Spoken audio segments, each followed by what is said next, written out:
And welcome back to the Tee Off, an Australian podcast about the awesome sport of disc golf. My name is Paddy Robinson, and I'm not here with Timmy Bowen. He's on sabbatical. I'm here with Ash Weidner. Welcome, Ash. G'day, Paddy. How you going? Bloody good, mate. Good to have you back on the pod. You've joined us before as Parks, but now just as the Ash, which is unreal. It's awesome to have you, mate. Good to have you on the mic. Always a pleasure, mate. I've got to use this mic and this tech gear for something, and it's good to be here, man, solo these days. Yeah.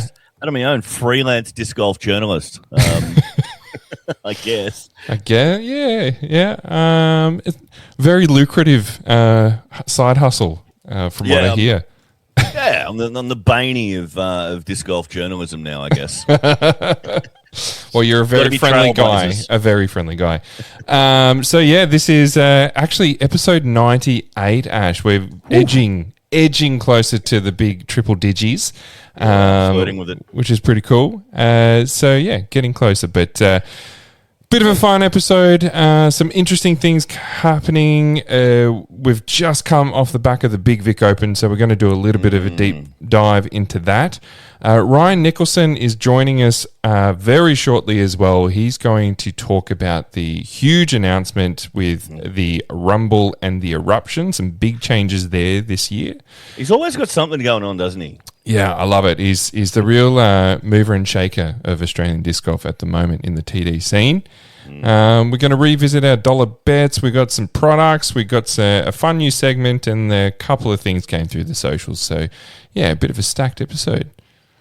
Can't wait. Yeah. Now, look, before we get into anything else, we like to do, I like to do a little disc golf reflection, tip of the week sort of thing. I know Tim, he's pretty sad that he's missing this one, but I first off, I'm just putting the reminder out there that Tim has he's actually left the state, and funnily enough, he's avoided another fortnight of not making a pavlova for Dylan. What's the context there? There was a bet that was made that if an ace happened, that the person who hit the ace got a pav, and Dill hit the pav. Tim threw it out there, and Dill's hit the ace, and he's still waiting for his pav. So he's sick of it, Dylan. He's going hungry. He's boycotting desserts until he gets his pav. So I'm reminding Tim. Fair enough, mate. Just if people are tuning in for the first time at episode 98, and they're missing a chance to pile on Tim about welching on a bet, then they need to know. Yeah. And look, if you are listening for the first time, please don't go back to the start. Start around episode 50. That's where it kind of gets good. But no, the actual tip of the week I wanted to share is from a bit of a friend of Australia, a friend of the show, Scott Stokely. So he posted this top 5 old man golf tips, and it hit me pretty hard, Ash. So I'm gonna share it, and I want to hear your thoughts after. So here it is. Yep. I'm just adjusting my shiatsu. Hey everyone, I'm Scott Stokely, and here are 5 tips to successful old man golf. And yeah, I'm sure it applies to old women as well, but I've never been an old woman, so I'm going to give you old man golfing advice. And as usual, after you take this advice and you start scoring better and getting injured less and all that, you can show your appreciation by going to StokelyDiscs.com, giving my discs a shot. You support my company, I'll keep making more content. All right, 5 quick tips. Tip number 1, shade. Okay, I know it's obvious. Be in the shade, stay out of the sun. But the older you get, it matters more, but also every little bit adds up. When you walk in up a fairway, it is better to walk angle from shade to shade to shade, even if it means walking a little bit farther. And for the love of God, don't stand in the sun 3 feet from the shade waiting for someone to throw. Every second you're in the sun dehydrates you, it takes your toll on you. It matters when you get older. Rule number 2.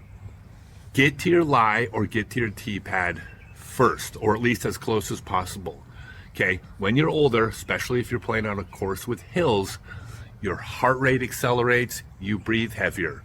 If you get to your lie or the tee pad last, and you don't have time to relax, and you try to throw with your heart beating fast and breathing heavy, you're going to throw worse. It's better to get there sooner and have a little bit of time to slow down and catch your breath. Number 3, rollers. If you get to a point where you're only able to throw, let's say 200 feet, or even let's say 150 feet, if you can throw 150 feet in the air, you can roll about 230 or 240, depending on the course and the terrain. You can get back a ton of distance by learning how to roll, become an expert at rolling, especially when you get older. Number 4, I hate to say this, but you got to work out. Okay, you got to take care of your body. You got to get stronger. I'm sorry. I think lifting weights sucks. When you get older, lift weights, lay off the donuts. If your body goes to shit, your game's going to shit. Like, use disc golf as a motivator to have a better life, but you will play better if you put the work in. And number 5, learn to throw a really straight flying fairway driver. Now, I'm going to pitch you real quick on the Lark from Stokely Discs. Everybody that throws this discs love it, especially people with lower arm speed because it flies straight. But I'm going to go ahead and say Leopard 3 and Diamond, just so you don't think I'm only trying to pitch my discs. There's other good discs out there. Yeah, so there's some top 5 tips there, Ash. What are your thoughts? Mate, it definitely hit me in the feels after the weekend, or hit me in the lower back and the calves and the right shoulder after the big Vic Open on the weekend. Mate, his shade tip, that's one I picked up on the weekend from the MA40 guys. It was my first major in MA40 and playing with the older boys. The second there was a backup, the second there was a bit of a weight on the tee pad, they're running straight under the tree. Where's the shade? Yeah. Made a difference. Yeah. Yeah, I think that's elite. I mean, he doesn't talk about, he talks about, helping dehydration and stuff, but definitely that, drinking lots of water when you're out there as well. Yeah, absolutely elite. I like his one about getting to the tee pad first. I like that. Honestly, like I kind of did that a little bit as well. Like I would go up, get there, get settled. Like once the hole's done, I don't need to wait. Let's go. I noticed cool that. Tips. Yeah. I his last point about the straight flying fairway driver, I can't help but see it as mostly a sales pitch though. People talk about straight flying fairway drivers and straight flying discs. I've never found one, Paddy. Oh, really? Oh, no, I can't get one to go straight. Oh, I can recommend some, Ash, if you want. Yeah. We can save that for another podcast, though, if you want. Talking Trilogy coming back soon. Just for Ash. I like it. I like it. Stokely's always selling, but he is that's chess when all the other blokes in MA40 are playing checkers. Yes. As far as I'm concerned, that's great. Yeah. I did on the last day of the Vic Open with the sort of starting to tire shoulder, went to the Melbourne Disc Golf Club shop there and did ask him if they had a Rollo, figuring I could try and figure out how to play throw rollers really quickly. So how'd that work out for you, Ash? They didn't have a Rollo. Oh, okay. But I don't think it would have worked out much worse than it did for me anyway. Probably. So. I love bringing in a new disc or a new shot into a tournament, that's for sure. Especially a novelty one. That's great. All right. Well, that's a tip of the week. If you got any thoughts or some feels, or if you really felt personally attacked by that as well, please let us know after. All right. It's time for some news. What's news around the world, around Australia? What's news? What's happened and who's spoken?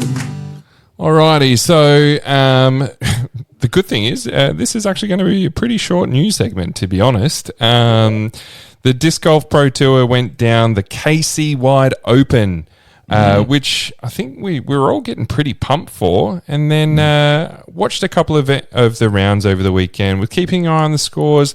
Cole in the MPO, Cole Redalen absolutely firing, and the Europeans were looking very hot in the women's.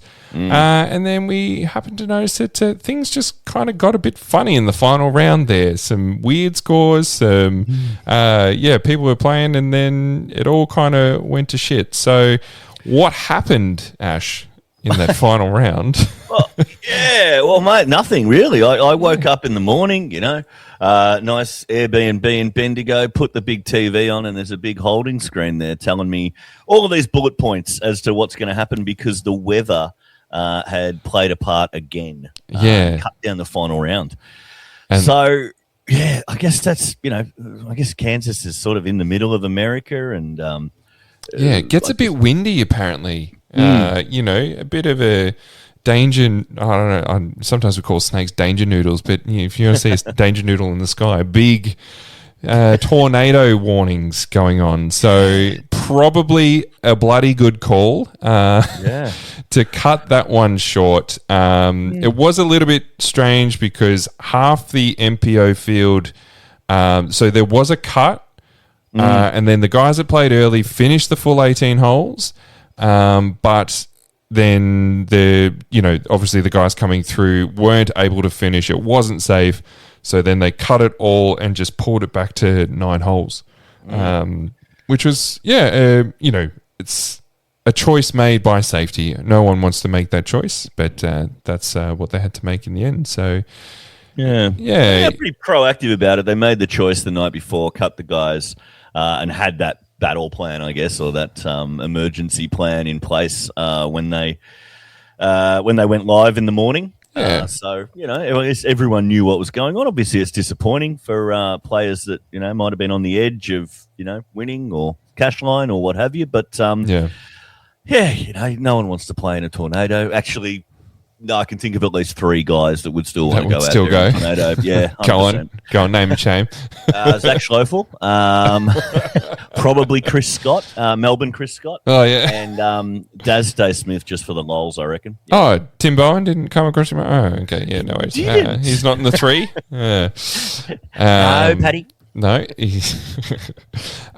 So, yeah, look, anyway, in the MPO, it was a pretty hot first round with Wysocki and Cole Redalen both shooting 11 down, hot rounds at 10.78. Then Cole just really held onto his own in that second round. Ricky dropped off a little bit, but, look, with that cut short in the finals, Cole ends up taking the chocolates. Ricky takes in tied second place with Calvin Heimberg, and Gannon sitting in fourth at 20 under. So pretty solid from Cole. He gets his win, which I don't know if he's had a win on the Pro Tour for a while now. So I was trying to think back today, and it has been a while. He's always that sort of that promising young guy. The Charlie Curnow of world disco golf, if you will. But that is very accurate. If you're into AFL, he is the Charlie Curnow. Oh my goodness, could be anything. Yeah. But minus the abs. Second round, it's second round you saw Ricky. It just seems like this year, it's maybe starting to be a bit much for him. He's always going to prove you wrong, but does he have the tricks that the other guy, the extra gear in the tank the other guys have? And the Burminator is always going to turn up in that late second, third round. But maybe just it's always hard with the tournaments cut short like that. Because you plan a tournament out, don't you? You play the second day going, there's always another one. Yeah, you do kind of. It leaves you with a bit of what if, but anyway, it will never be. So, congrats to Cole Redalen for taking down his. I think I'm going to say it's his second win on the DGPT, but feels like it. He's got another early season one somewhere. Yeah, but look, I think we need to whip over into the FBO because man. That was where some absolute excitement went down, and we had all the rounds, all the holes were played. So the Europeans getting off to a very hot start. Henna Blumross in the first round with a 6 down, 10-16 rated, followed very closely by Owen Scoggins and Evelina, just one stroke behind. And Silver Saarinen also sitting right in the mix too. So I don't know if stress ever gets to you, which I don't know if it does with the Europeans, but that's a pretty scary going into round 2. That's some good players there. Leading the Tour de France with Team Discovery Channel in the peloton, isn't it? Yeah.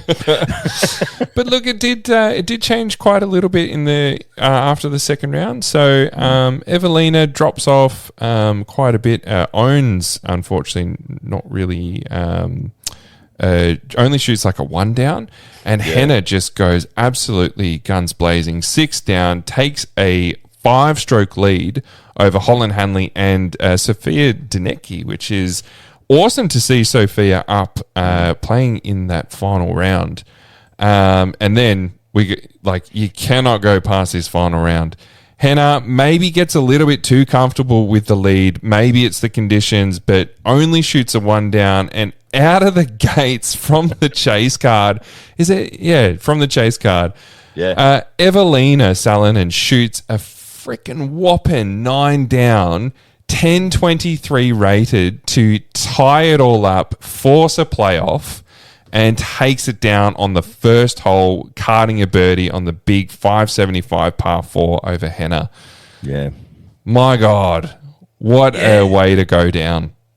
It is. It just goes to show that the stuff people have been talking out for years, that when Evelina sorts it out, it's dangerous. I know. And, I think I watched quite a lot of that round just on replay, and she whiffed some putts. It could have been better. It always could have, but it just shows how dangerous that final round was. And when you saw they both hit the green for their third shot, I think it must have been. Yeah, both hit the green for their third shot. Evelina's parked. Henna's 12. At about 12 meters or something. You're like, well, this is going to the playoff, isn't it? Yeah, Evelina's going to catch her because Henna did all that as well with still some putting problems. So, it's fantastic finish. Yeah, and I mean, just having a quick look at the stats there with Evelina and Henna, they're not, crazy out of whack. C1 in regulation for the event, Evelina 61%, Henna 59%, C2 72%, Henna 74%. The C1 putting, Henna actually putted better than Evelina. At 77% for Evelina in C1, and then Henna was 81%. In C1X, Evelina 62, Henna 68. It's just C2 putting, Evelina knocked one down there. Lots more fairway hits, and the bogey, Henna bogeyed a few more. Unfortunately, but very, very, very close with the stats there. Very, very close. Look, it's pretty awesome to see. Henna's putting. That's scary. I think the US women, you're on check. You're on watch. These Europeans, they've learned how to putt. If those guys are putting at 70% exactly C1. Exactly, you're in trouble. Because they're hitting the right areas. It's almost robotic. Getting it into C1, and then it's just a matter of if they can raise that percentage, like you say, it's in trouble, because Owen's obviously Owen's surviving on sinking some huge putts and being a very reliable putter. Missy Gannon just always seems to get it done.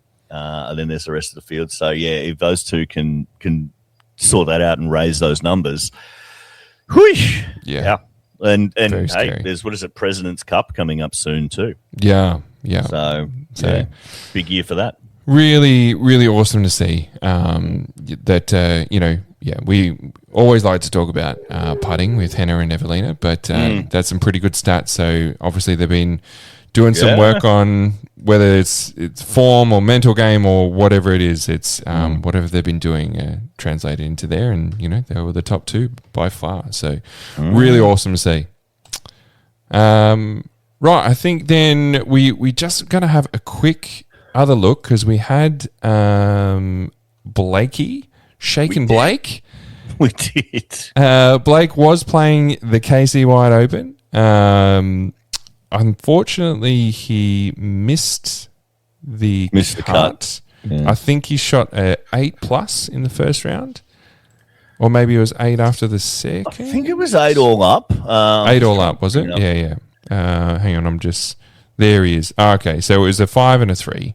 So 990 for the event.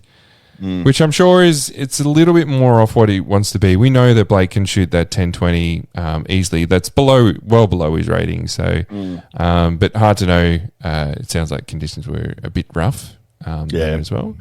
And the other fellow that we're keeping a bit of an eye on as well, Levi Stout. So he finished with a 5+.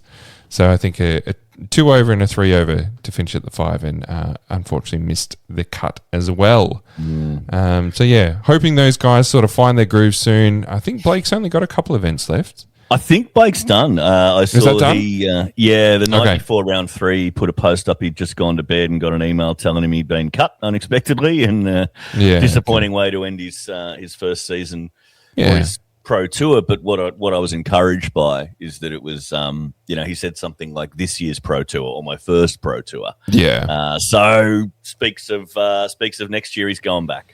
Yeah, and why not? Like he's going to have learnt quite a lot, I'm sure, from just just those events alone, and the play that's over there. So should be bloody good to have him back. I think I did see him on the list for Queensland and stuff. So be good to have him back here and play against him, and I'm sure we'll be able to get him on the pod and hear all about it. So yeah, he's always a good interview. Yeah. All right, moving on. I think we're going to, before we get into the Vic Open, we're going to give Ryan Nicholson a call and have a bit of a chat about the big announcement with the Rumble and the Eruption. So let's get him on the phone. Woohoo! We just called to have a chin wag. We just called to have a chat with friends. We just called to talk some disco and to catch up on the latest disco trends. All right, and on the phone, Ryan Nicholson. Welcome back to the Tee Off, mate. How are you after a big weekend at the Vic Open? Yeah, good, thanks, boys. Good. Unreal, mate. Did you? How'd you find you played on the weekend? Were you happy with your play? Not so happy with your play? Where were we at? No, very under par. Not the under par one would like. Okay. Under par performance. But did you? Good. Yeah, go on. No, good people, good weather, good times. There's some bad, some less than optimal disc golf by myself, but that doesn't stop me having a good time. Yeah, well, it was fun, and we did get some bloody good weather. But look, we've got you on the phone, mate, because there were the Eruption and Mount Gambier Disc Golf announced a big announcement that the Rumble and the Eruption, there's been some big changes to that this year. So we thought you were keen to come on the pod and have a bit of a chat about that. So can you tell us what are the big changes with the Rumble and the Eruption for 2026? So we've been receiving a little bit of excitement and interest as to what the changes are. We saw an opportunity to increase or elevate the Rumble to the SA Major this year. Last year was the first year of the Rumble, and we thought we could elevate the Rumble to the SA Major and still put on a really good tournament a little bit earlier on the year, and then in turn elevate the transition the Eruption from the tour, and still have the Eruption as the great event that it is, but we'll have a little bit extra funding and resourcing to put back into the Eruption with the lower ADG sanctioning fees. Yeah, which is huge. And, there's probably, for those, I feel like there's probably two camps that are looking at this and, looking at this and being excited. Like you got the player camp, which I think is, everyone's just thinking this is awesome from all the feedback that I've heard. You've elevated up the Rumble. Looks like there's it'll be a modified layout to what we've come to know as the Eruption layout, the pro layout. But it's elevated that to an ADG major. There'll be a set or goal for the pro payout, which sounds pretty good as well. And you've got a pretty decent sized field ability there. And then the Eruption's just going even bigger than that, trying to double that pro purse up to aiming to try and get to about a 10 grand mark. And as we know in the past, that event sells out pretty damn quick. So there's going to be a lot of excitement, a lot of people keen to go there and play bigger and better event each year. And we've seen the event grow anyway. You guys have provided that regardless of all the stuff that goes on behind the scenes. So to have you feeling confident and excited about being able to have more funds to grow it is pretty telling, right? I think it's pretty exciting, Ash. Yeah, it's kind of like sending the kids off to college, isn't it? You know, you've sort of nurtured and grown the Eruption. Sorry, Ryan, Ashley Weidner, freelance disc golf journalist, Australia's first here. How are you, mate? But you've sort of, you've nurtured and grown the Eruption to a point where, we're all hoping it can survive on its own and thrive on its own, and may have more freedom. And now, the Rumble takes the reins, which is really exciting. And I'm sure, as with you, Ryan, there's always more to come, and there's a long-term plan, and there's more events planned to be part of this progression. But I guess, do you see, is this purely a Mount Gambier sort of plan, or is there a broader thing you're hoping this encourages in Australian disc golf, or is this purely just an opportunity you've seen? No, like you said, boys, we're really just trying to continue. Well, we don't want to sit on our laurels. We want to continue to grow on what we're building. We're not want to be content that what we've got is, we want to continue to see how much we can grow this, and we really do feel that with the Eruption itself, that down the track, when we're fortunate enough to start seeing maybe some international player eyes looking at travelling our way, we want the Eruption to be at the forefront of one of the events that they would be looking at to participate in. And we feel we're in a really good spot, but we still feel we need to continue to improve upon what we've done. And we've already achieved, we've run the Eruption as an 8th year, I think 3 years in a row now as an 8th year. We've wanted to get the pro purse up to at least a minimum of 10,000, which we succeeded in last year, and been able to continue to be able to attract and have a capacity of players over the around that 200 plus for that, and extending it out to a 3 and 4 day event as well. And we felt we didn't necessarily need the Australian Tour attached to that to be able to achieve that next step. And having, like I said before, having that little bit extra funding to be able to inject into the event to help achieve some of those extra goals around that, we're excited for what we can present later in the year. And then with the Rumble, we don't want to create an event that is going to step on the toes of the Eruption or possibly overshadow it. We don't want to have like 2 Eruptions. But we still want to also present a major on the tour that's really going to stand up to all the other majors around the country. So, running it as a PDGA B tier, having a substantial pro purse and a capacity of over, we feel we can still get quite a large capacity at the event. So, and the layout differences between the two,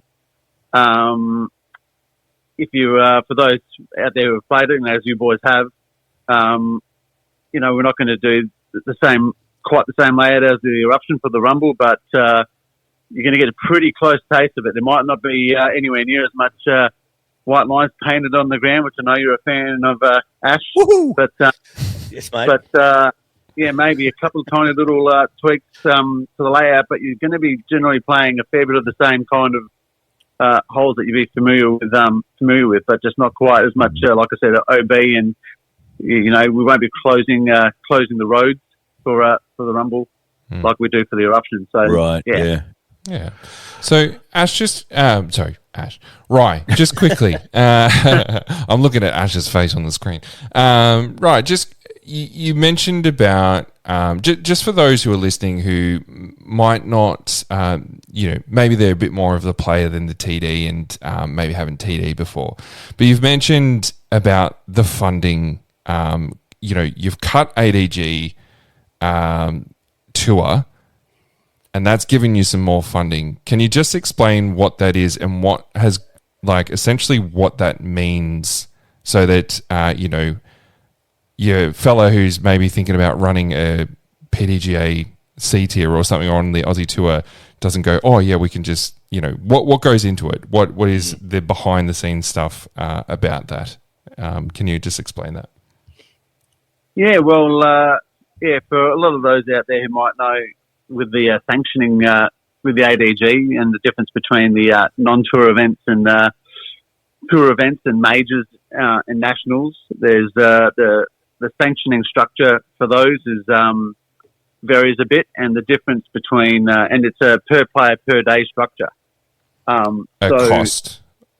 Cost. Yeah. Right. Yeah. The cost. That's right. So and the difference per player per day between a non-tour event and a major is about $4.50 per person. So if you times that by 3 to 4 days by about 200 players, that's a considerable amount of funds that can be redirected into the event. And but credit to the ADG. The ADG do also support majors and events in ways of helping with media and that kind of thing. So we're aware that with the Eruption, some of that funding's going to have to be redirected and cover those kind of expenses. But we do feel that it's going to be a pretty decent injection back into the event.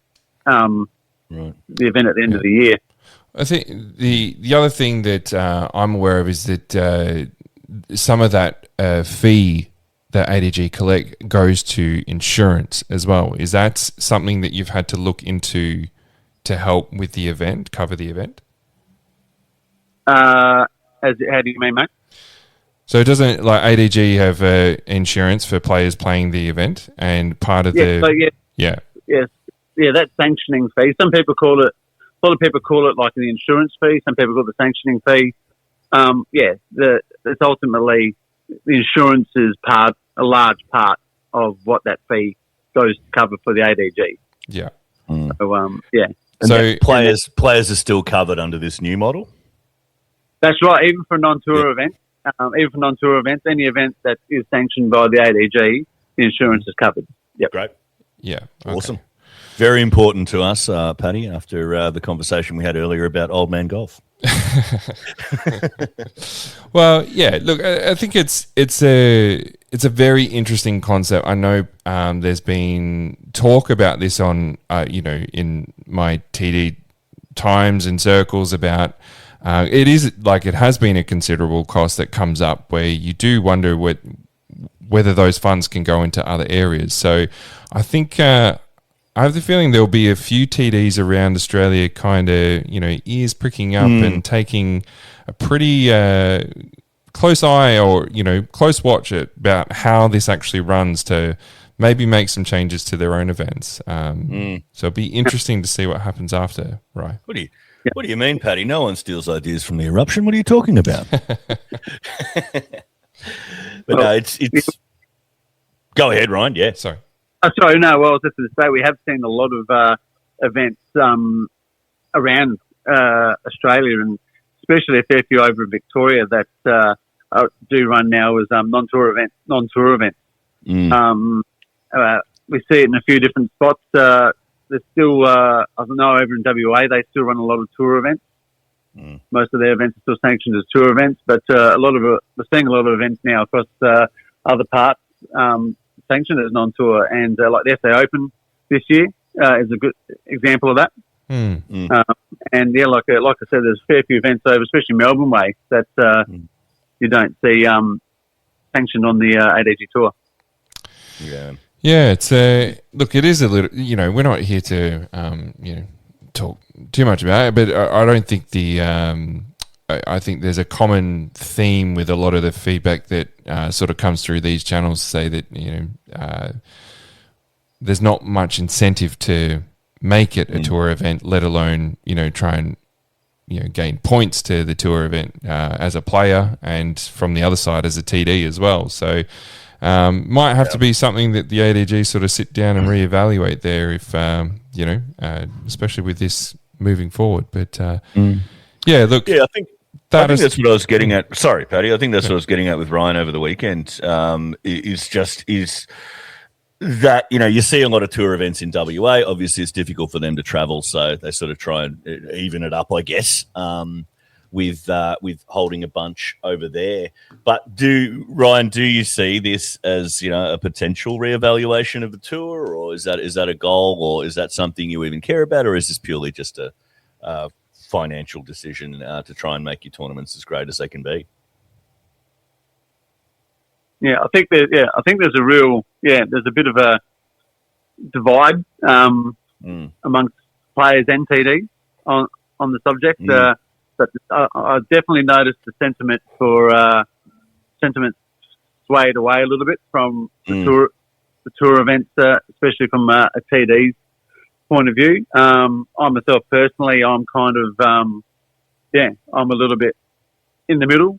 I still like the concept of an Australian tour myself, but I absolutely still like to see both sides, and it's an interesting conversation, and that definitely needs a little bit more attention. Well, look,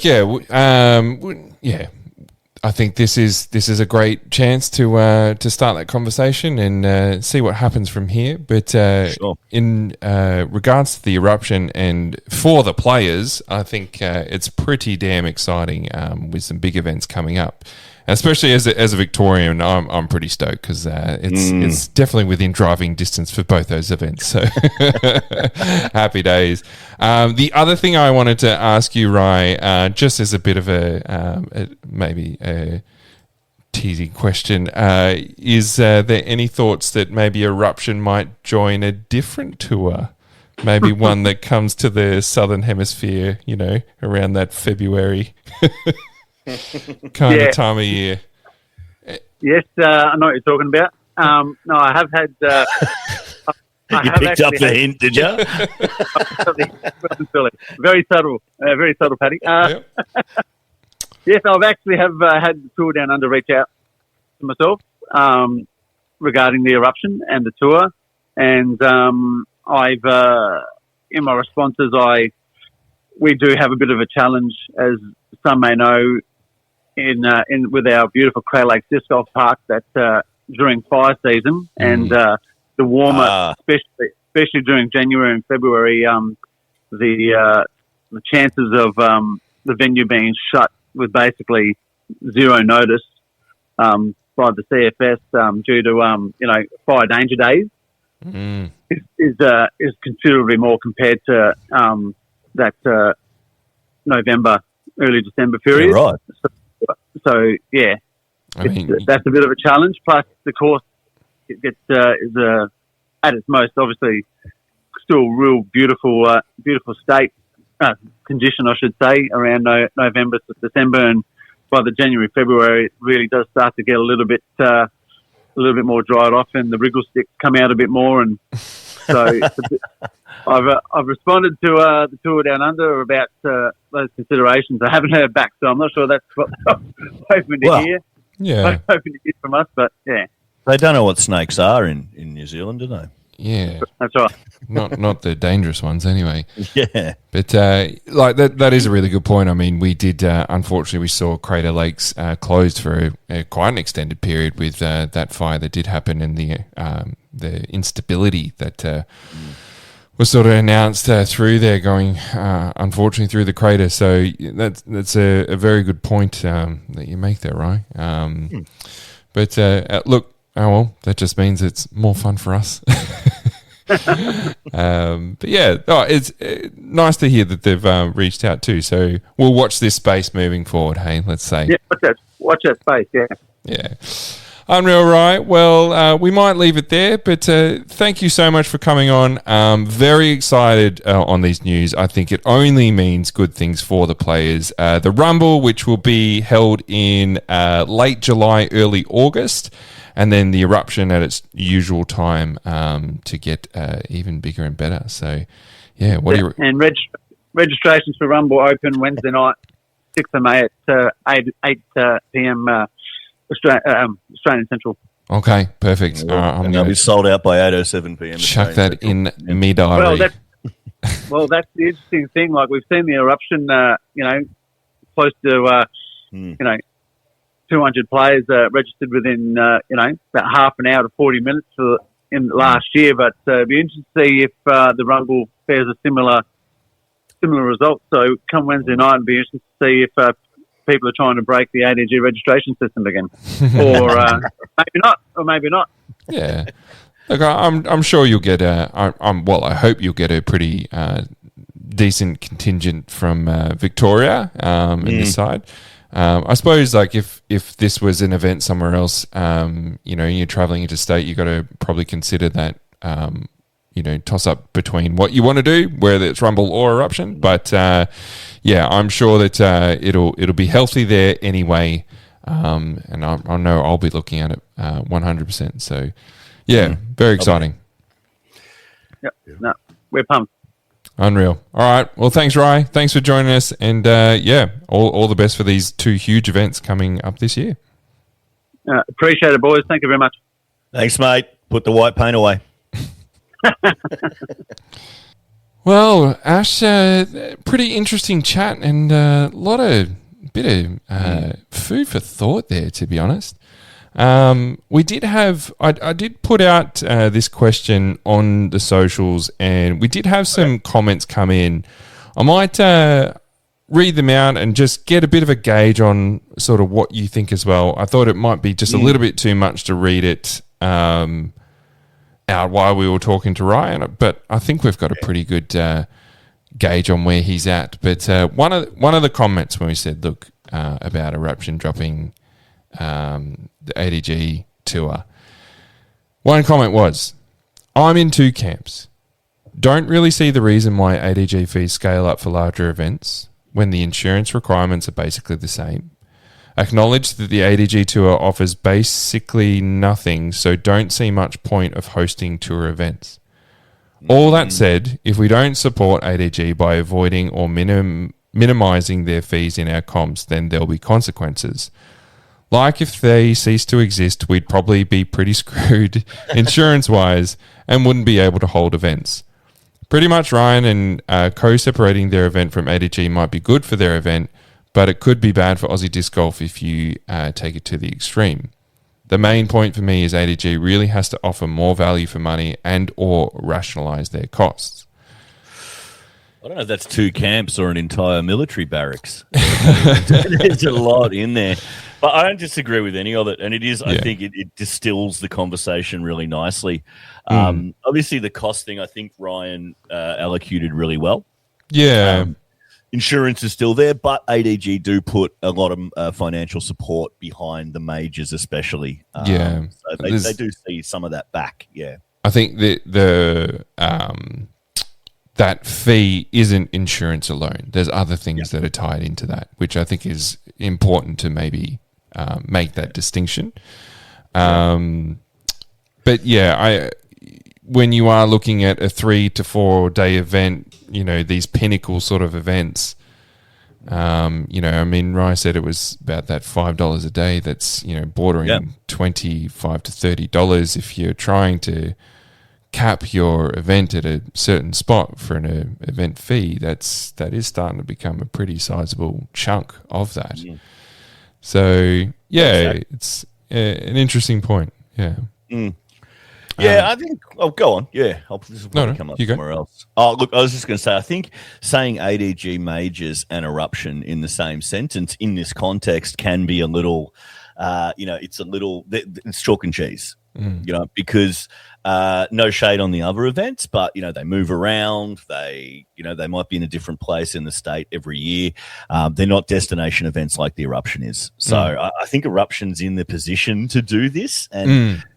It does have to be thought about slightly different to your other majors. That may not have the ability or the habitual attendance that the Eruption does. But yeah, and I mean the building on that is Ryan and Michelle and the Mount Gambier team, like they've built a product. They've done it. Yeah, that's it. It's you can. It's amazing that they want to build and build and build, but you could produce, whatever they produced last year, you could produce that every year and everyone will it'll still sell out. It'll still like exactly. So the fact that they want to keep building is incredible. I've always been my take on it is that the first thing that you have or that you need to build something like that is the course. The course has to work.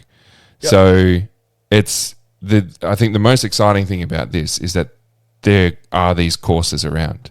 Yeah. Or the only thing that you need is the people or the team motivated behind them to then build and make an event like this. So we could and we're already starting to see it, I suppose. Like, we saw it a little bit this weekend with the Vic Open. To be honest, it still feels like it's that fun bit of a state champs, and it's been that way for a while. Yeah. Not at Eruption level, but Sizzler really close behind Eruption with the team in ACT for sure. Yeah, Sizzler and Queensland Open. Yep. We're starting to see those events sell out quite quickly, hit their caps. The course is good. Like Pine Rivers, it's fun. It's caters to everyone. It's established. It's all there. I would say Inverleigh has the infrastructure. But probably the team behind it is a little bit, scattered, and we've got other commitments these days. But like, that's it. It's been a long time of organising events at Inverleigh for those guys. Yeah, a long time in disc golf for a lot of you. So usable. Yeah, but like, it's just it's there for the taking, I suppose. Is what I'm trying to get at. There's the infrastructure is there. So it just needs that people that are motivated and the team behind it. And man, we could easily be doing a tour down under here. With it's there. I suppose it was really interesting to hear Ryan talk about weather and that impact for sure. But I'm curious to see where it goes to from here. 100%. And hey, look, if ADG want to reach out and have a chat, I'd love to get Jeremiah on here and have a yak to him, or anyone from ADG, just to break things down, because I'm sure there's some little things that we're missing. I don't doubt that. So please, let's just, as you said, let's keep the conversation going. Let's and see where it goes to from here, because it'll only lead to good things, surely. That's it. Yeah, and that's it. It may turn into, a non-event. It's back as a major next year and what have you. I sincerely hope it doesn't. But, it's conversations like this, trying things, testing things, seeing if they work. And, the more money that's in the game is in general, and the more we can attract players to events, the better. Because I can tell you now from my conversations, Paddy, they want to come out here. They want to come out here. It's just we've got to create the environment for them to do so, and obviously support our own players as well. And if this is a way to do that, then fantastic. And like you say, love to speak to the ADG, get their perspective, and the conversations that they've been having, and what cards they're going to lay on the table. Yeah, for sure. Unreal. All right, mate. Well, we have been talking for a bit about all of this, so maybe we need to do our little Vic Open deep dive, and then go into a couple of fun little things before we call it a night. But yes, looking at the Australian tour and the Australian events, there was only the big one, the Vic Open. There was a league in South Australia, but we're not going to talk about that anymore. No, that's fair. That's fair. I'm sure they had a great day. I did see some, what was it? Comparison is the thief of joy or something like that. There were a few comments talking about what numbers you needed to hit ratings in leagues, and we're not going to talk about that. That's about episode 80. So no, we're going to deep dive into the Vic Open. First off, huge shout out to Reese and Alan. So Reese is TD, Alan as the arse TD. And look, we knew when these boys put their hand up that it would be just a fun, well-run event, and that's exactly what it was. The weather absolutely turned it on. Each day was just sunny, beautiful, not too hot. Wind was down, maybe a little bit blowing the first day, but it was just perfect. Perfect conditions for a Vic Open in Bendigo at the Quarry Hill Disc Golf Course. So the golf club put on a great show too. I had a sandwich every day before I went out. They were delicious and only $6 or something. That was all right. Yeah. Happy with that. And yeah, it was just the course. They'd made some big changes from last year. Extended quite a few things. I still, there was one comment that got made a couple of times that there was no par fives, and the length of some of them were probably a little bit not maybe as challenging as what Middle it could be. Yeah. Yep. But at the same time, I think the elevation of the course and the changes that were made were really quite good and definitely an improvement on the previous year. So, I think they've done a really good job. And I reckon a few of those holes would stay for future events out there as well. Yeah, certainly hope so. There seems to be a lot of positive feedback on the course, but the lack of par fives, par five or par fives, plural, was one that I heard quite a lot. And to be honest, I think it was day 3 when someone on my card mentioned it to me, and I'm like, oh, yeah, there isn't a par 5, is there? I hadn't even noticed. They all feel like par 5s to me sometimes, Paddy. But, look, one thing we know about Alan and Reese as a team is innovation is not something new to either of them. And messing around with the course is certainly something they'll be pouring over the stats already, I'd imagine, to look at for next year if they continue there, So I'm sure there'll be an even deeper dive into that if you head over to Throwlers and have a listen. But if you're into maths and graphs and pie charts and it's fascinating stuff. Yeah, go enjoy that.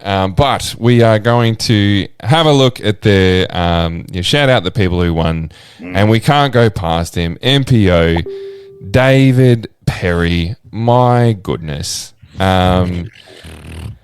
just wow, man. I mean, the kid, we know he's good. He had like solid first round, solid second round. Like again, he was in the mix. Tied with Austin. Round 2, he's just one behind Austin, and then the final round. Is it the highest rated? No. Because is it that stupid Throwlers thing that one pip? Anyway, we'll see. See if it... we don't talk about that one. But final round of 1086, he shot a 15 under, which alone would have... that round alone would have given him, 6th place? He only missed 3 holes, and with one of them, it was that triple Mando hole that he just laid up. The guy was just unflappable. It was incredible to watch. With that as well, he was just like making good putts, good decisions. It just looked smooth, felt smooth. It was something to really watch. And in a few of them, he was in some pretty awkward spots for his putting, and just he really was nailed it. So and look, it's his first. He said it in his speech. His first Vic Open was his first event. I think it was 2018. He said 2018. So he's never been able to take down a Vic Open. This is his first one. So it always, as someone who, I'm obviously Victorian as well, and I've won 2 of these, and being close to another 2. Thank you, Jareth. But it always means that little bit more when you win the biggest event in your own state. So Dave feeling very chuffed at the end there, and gets his name on the big Vic Open trophy perpetual, which is pretty cool. It is a cool trophy. Yeah, but Ash, the only other thing I wanted to say about it is that his event, whether or not the 1086 was the highest that we've seen or not, it's not. Throwlers was higher. The event rating, I think, might be the highest that we've seen a 1051 event rating. You might get standard deviationed out. Oh, I hope not. Oh, that's too much math for me, Ash. That's way too much. But just to put that in a little bit of perspective, 1051 event rated, event rating was just done by Anthony Barella, and he took 5th at a Pro Tour event. So just, let's just say it's bloody good. That's as deeper maths that I'm going to go with this. But yeah, he's good at disc golf, and he's very humble. David Perry. He is. And look, just to add to what you said about AB and that rating there, Anthony Barella, not Alan Brunsting. It's one I've watched a lot of MPO, as you know, and it's the first time I watched it, getting the feeling of this is what watching, the Pro Tour may be like, the real big dogs, because he was, if he wasn't in C1, reg, he was real close, and the putts never looked like missing, and it was clinical. Yeah. So it's going to be a hell of a round to watch back. Yeah. Make sure you tune in, guys, because look, and I'm going to shout out a couple other boys here, but it wasn't just DP firing either. Like in that final round, Bainey, he shot a 12 down, a 1058 rated round, not to be overshadowed, but had a very good showing. The putter was hot for him. Austin, if you look at the scores, that last round, not great, but the first two, absolutely just incredible play. That putter could not miss, deep C2 putts, all of that. It was just, it had everything. Really so good. Honestly, I felt pretty privileged to play 2 rounds with those, all 3 of those guys, and just sit back and watch some amazing golf. But yeah, Luke, Bainey and myself taking tied for second, Austin taking out 4th, and then I'll just shout out Dylan Feldman snuck into 5th place there with a nice final round too. So yeah, pretty solid showing. You're not going to say it, Paddy, but I'll give you your flowers. That final round from you, and even the second one, Austin turned around to me at one point and said, "Geez, Putty." I started calling you Putty over the weekend because your putter was firing. There was some real long putts in there. I don't think you'll forget the one on hole 2 for a long time. Around 3, that really kicked off the fireworks for everyone. Some incredible play from you to there, Paddy. Obviously, getting a little, between you and Bainey at the end there, there was some brinksmanship and some gameplay. Jostling for position, but a really good showing. Paddy always shows up at the Vic Open, really good couple of rounds from you there too, Paddy. I know you wouldn't say it. Oh, thanks, mate. Yes, no, look, it was fun. It was nice to play how I know I can play. Still left a few things out there, made a couple of mistakes, but yes, it was a fun weekend, Ash. I had a lot of fun. Right, moving on, I think looking at the FPO, Huss takes the win by 7 strokes over Cassie. It looks like they were pretty close in the end there, and both of them shooting a nice 921 rated round for the final round there, so which is 40-odd points above Cassie's rating, so super solid. In the MP40, we had Chris Palazzi get a 1-stroke win over Ruben Berg. Charged in that final round, did Ruben. Yeah, Ruben shoots a 983 in the final round. Chris holding his own and playing above his rating in 2 of those rounds. I've played a bit with Ruben. He's a scary guy to have charging. He's very calculated, very smart, very solid. He's not going to give you an inch. Just huge from Chris. And I mean, Ruben probably going into that with the highest rating, so we'll call him the favourite. But amazing showing from Chris. So solid win there. Yeah. In the MP50, we go to Chris Hart gets a 1-stroke win as well over Mark Boland. So yeah, I think Chris was looking pretty healthy. 5-stroke lead after the first. Little bit of a blowout, unfortunately. I think the last couple of holes he lost a few strokes, and then they end up he went into the final round with 1 stroke and kept it. Yeah, kept it. Mark and Chris both shooting the same. So unreal from Chris getting that win in the MP50. Super solid. Yeah.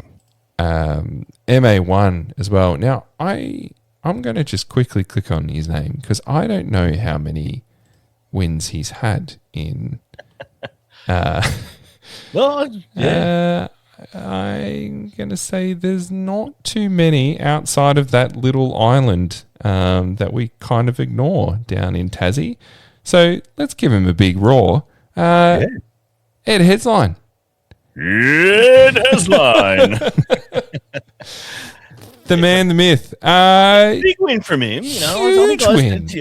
When we saw him sink that putt, I think we were walking down hole 4 at the time, and saw him take the win. He laid up his final putt.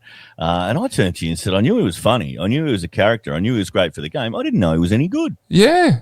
Takes a 6-stroke lead win in MA1. Thank you very much. You don't see that very often, especially in the Victorian MA1 field. Yeah. I mean, and that's a stacked field, 20 players. So, Ed, huge win of his career so far. Let's just call it what it is. Gets the chocolates over Tommy Attrill of the Heart, as we're calling him, and Jankar as well. So, huge from Ed. So, look out. Unreal to see from him. So, big props. Yeah. TD Kerr, Scott Allen Brunstein down there in 6 by the look, Still 6, that's pretty solid too. Okay. Better than what I did, Al, so in the FA1 was Bridget Albiston gets a 5-stroke win over Claire Bruton. In the MA40, Jay Ross takes a 6-stroke win over Peter Bly. That's very solid from Jay. Yeah. Back to Jay. That's 6-stroke win. Yeah. He was solid all weekend. I got the pleasure of playing with him in the first round. And, I don't think he made a mistake until, he didn't. So, yeah. And Ash, you say in there, playing to your rating almost. Maybe, but a consistent 69, 68, 68. Pretty happy with that, yeah?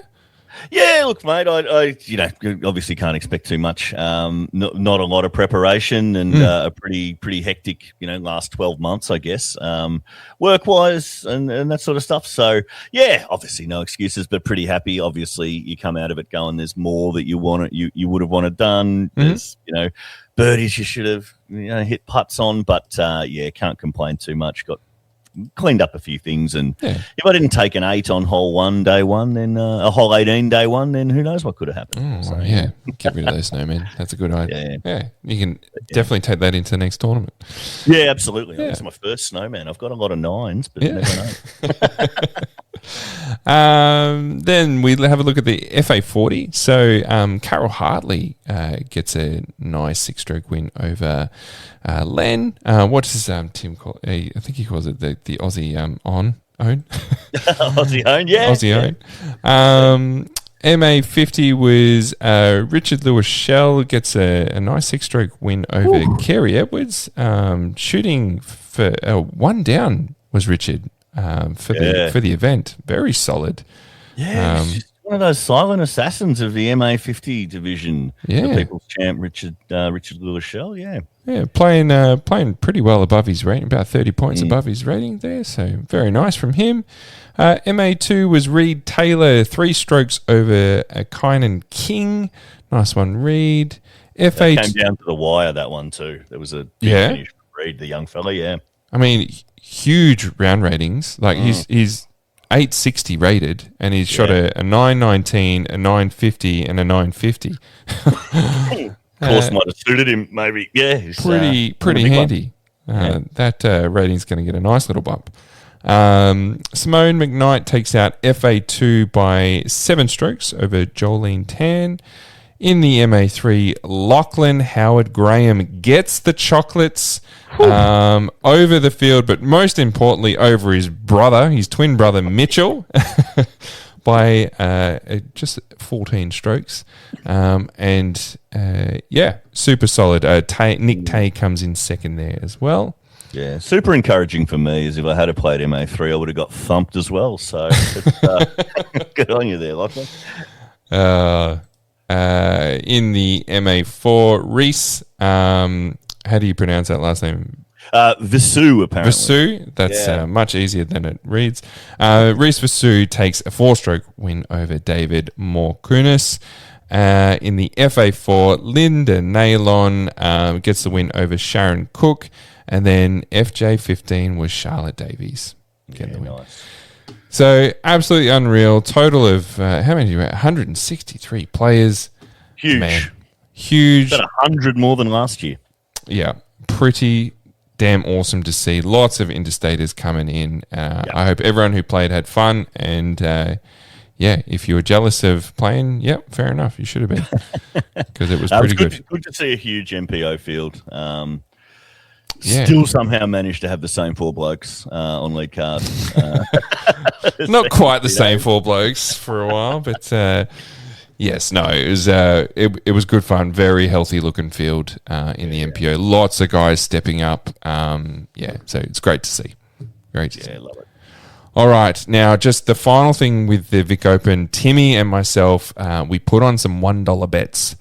For it. And to kick us off, we actually had Mitch and Lachlan, the twins, who were the same rating in the same division, up against each other. Tim had Mitch, I had Lachlan, I got the win. Lachlan, you're a legend, mate. Good on you. You won me $1, and I need that $1. The next we had Cade Ashton versus Penlu. And Cade had we said he was hot off his first MPO win at Molong, and we sort of had some high hopes for him, and he didn't disappoint, taking in 6th in MPO, shooting 2,000 rated rounds there as well. Wow. Very solid over Penlu, who came in 9th, who also had a pretty good weekend shooting above his rating. So good week. It's great to see Pen up there in MPO. And polling well. So, yes. Cade, Timmy gets the $1 back for picking Cade there. Then the next one we had Bainey versus Jade. And safe to say Bainey did very well there. Jade ended up coming in 10th. I played with him the first round. He's just a little bit off on some things. Looked like he was still having a lot of fun. I definitely saw a few videos of the after the evening sessions, so it looks like a lot of fun was happened over the weekend. But honestly, I'm just so glad to see Jade Brady back on playing events, because he's a good person to have around and can easily pop off as well. So couldn't agree more. Yeah. Timmy, he's he took Bainey and got the $1 up.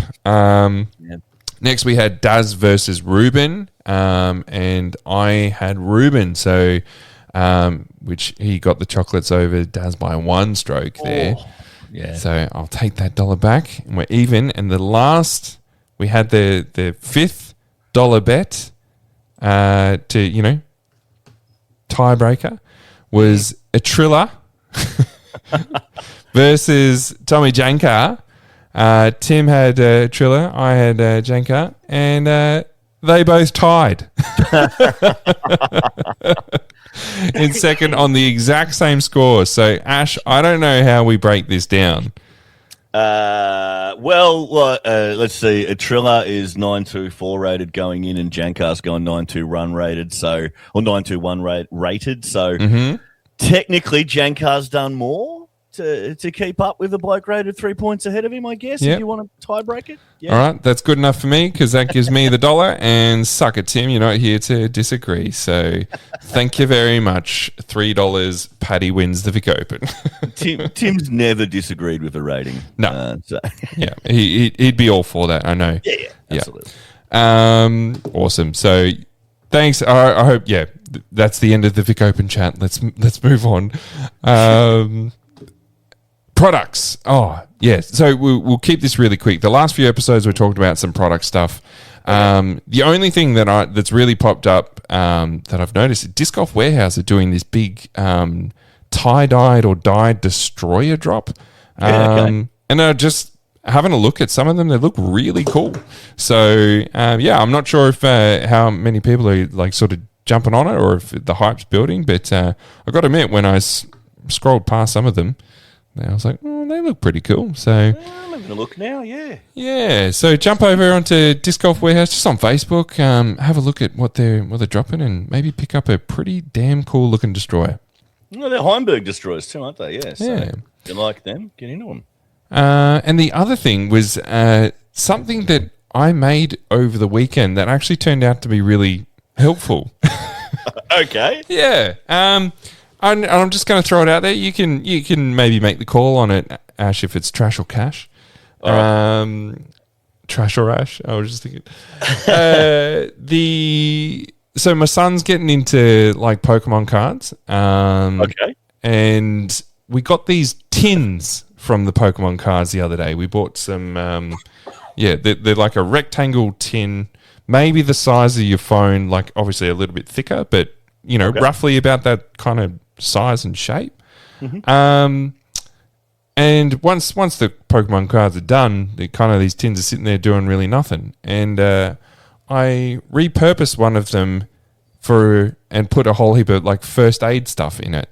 And right, yeah, I don't know if you've ever seen first aid kits, but they're pretty boring, and I don't mind Pokemon either. So I've got this cool Pokemon themed first aid kit in my in my bag now. And I was like, I'd be pretty surprised if I was the only one who probably got some kicks out of this in the disc golf community. So yeah, if you're semi-interested in a Pokemon-themed first aid kit, I am a nurse, so in my real life. So yeah, I can. It's an actually a good first aid kit that I put together, a useful one. So it's got Dexies in it, and it's got all the good stuff, Ash. Solutions and that sort of stuff. Yeah, enemas, you name it, it's in it. Everything you need for a disc golf weekend to keep you firing. But yeah, I thought it was a kind of a cool one to repurpose into. It doesn't have to be a first aid kit, but it was just a good size. It fits in one of my small pockets in my bag.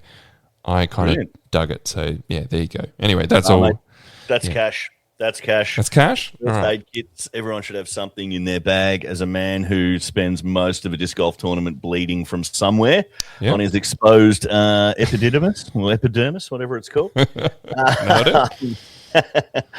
Then mate, absolute cash. And my as a man called Ash, I'll always get behind a Pokemon reference. Oh, good man. There you go. All right. Now the other fun thing I thought we just introduce here is I've called it Nuffy Takes. Oh, I get my own segment. Well, it's probably what the tee off is really overall, but. We just every now and then there's this chat group on Facebook called Disc Golf Discussion, and I'm familiar with it. Yeah. Some of the things that pop in there just crack me up. They're the funniest takes. One popped up the other day. I'm gonna read it out here because it just I think it's perfect for this. And if you see any more of these takes that you just think, what did I just read? Please let us know because I love it. Can I put a disclaimer on there? Yeah. If it's one asking if this disc counts as an ace because it's stuck in the cage, please don't send that through. Yeah, no, don't. Yeah, 3 or 4 of those a day on that group. Don't need to see that anymore. But Jerick posts, is Paul Uleberry drunk during recording? He always starts off slow, but then starts to wind up like he's hitting the source off camera during the entire 9 holes. It's then drops all precedence of a question. It's unprofessional and never going to lead disc golf out of the gutter of not a real sport when the commentators act like that. I've been playing well over 15 years and personally love how chill the game can be. But when this seems to be one of our very few opportunities to show the rest of the world that it can be an actual professional sport, it's a bad look. I hope he gets the help he needs. Jeez. Yeah, look, I've noticed that too. There's probably some reasons for it, but pretty good take. Yeah. But disc golf out of the gutter as not a real sport, mate. You're throwing frisbees in the park into chains. Let's get some perspective there for starters. But I mean, to go into bat for those commentators, with their next day turnaround, they're doing on Jomez at the moment, which is what they're commentating for. These guys are probably commentating at 4 o'clock in the morning before they play for the day. 100%. So, yeah. Well, I think the thing that made it even more funny to me, to be honest, is that Paul actually responded to the guy. Ah, okay. Yeah. So just drunk at 3 a.m. You don't know me. Just this absolute rampant. No, he's put a laugh face in. He's like, no, I do not drink during commentary. You are not the first to ask, though. It's just my genuine thoughts coming out when I'm explaining what I'm watching. I know my style isn't for everyone, but it is my style. Thanks for asking. Now you know. Like, oh, it's a very kind response, but gee whiz. And the only thing I'm going to add to that is, what's wrong with having a drink during commentary? I've definitely done it. I need to do it. You don't want tight lips. You want loose lips on the mic during the comms. I personally support it over what the GoPro guys do during their commentary, by the sounds of it. Yeah. Mate, all for it. The better the commentary, the happier people will be. But no, whatever gets it over the line. There's a good nuffy take. So if you happen to see any more, please give us a snapshot, send us through. You can definitely audio grab our takes on here and send it back to us. I'm sure we've got a few nuffy takes ourselves, but. And look, the final couple from the socials we did put out. So Zach wanted to know my putting routine after Vic Open. Okay. And Zach, for that information, you're going to have to sign up to my Patreon, send me some cash. I'm happy to do coaching on the side. I've got all the answers, mate. I've got all the routines. I've got all the experience. You know, it's about $200, and I'll give you the answers that you need. I like it. I can do a good impression of it after watching it hundreds and hundreds of times over the last couple of years, and a really good impression. Jace probably does it better, but of Paddy's pre-shot routine off the tee. Oh, yeah? Oh, I would like to see that. Yes. Couple of steps, hold the disc up, flick the throwing hand out where you want to throw it, then walk back holding the disc up, and go through the motion. There you go. Or maybe save yourself some cash, Zach, and just go watch some footage. It's the hand flick gets you every time. Love it. And the other one, which is probably one of my favorite that I think's ever been sent in, but Marcus Davies. Oh yeah, young Marcus Davies has come out. I didn't think Anthony Albanese allowed him on social media. He probably shouldn't, to be honest, because what is he, year 8?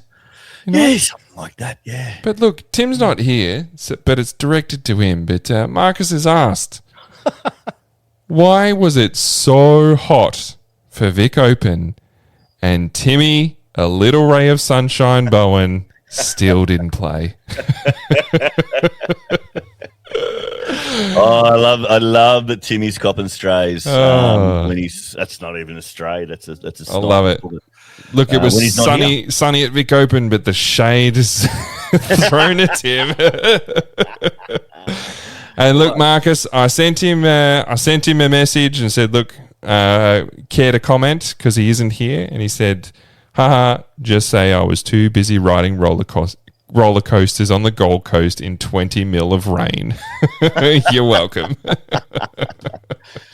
Cop that, Tim. So there you go. Yeah, so I know Tim was pretty disappointed. Had some serious FOMO, but he's also enjoying a family holiday away on the Gold Coast, so that also is nice too. But yeah, there you go. Same weekend every year, Tim. Same weekend every year, mate.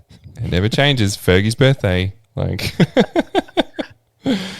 All right. Well, I think that's about it, Ash. Hey. All right, mate. Yeah, that's. It's been a pleasure, Paddy. It's been an absolute pleasure. Another upside for me of Tim not being at the Vic Open. Bloody stoked. Yeah. No, super happy and stoked that you were able to jump on, share your thoughts, share your insights. It's great to see you over the weekend being out there. Did I feel a little bit sad you were on Austin's bag and not mine? Yes, but that's okay. The vibes were very, very high, very fun. So glad. Thank you, mate. Pleasure, mate. I've wanted to spend time up that end of the fairway for a long time, and Austin reached out, and as soon as I declared myself a freelancer, and snagged me straight away. But I am available for future events. Good exercise and good vibes. Oh man, if I was jumping on anyone's bag, I think Austin would be a pretty fun one to jump on. That's for sure. Yeah. You don't need to give the big Oz dog much advice. He's generally got his mown made up. Yeah, you've just got to push him in the right direction. Just strap in, enjoy the ride. All right. Well, thank you for listening to another episode of the Tee Off. Make sure you follow us on Facebook and Instagram, and send in any questions or topics you'd like us to discuss. Until next time, we hope you get out and play some disc golf with your mates. So that's the end of the episode. Thanks for listening. I don't know why you're still here. We have to go see our families. Seriously, just go play disc golf.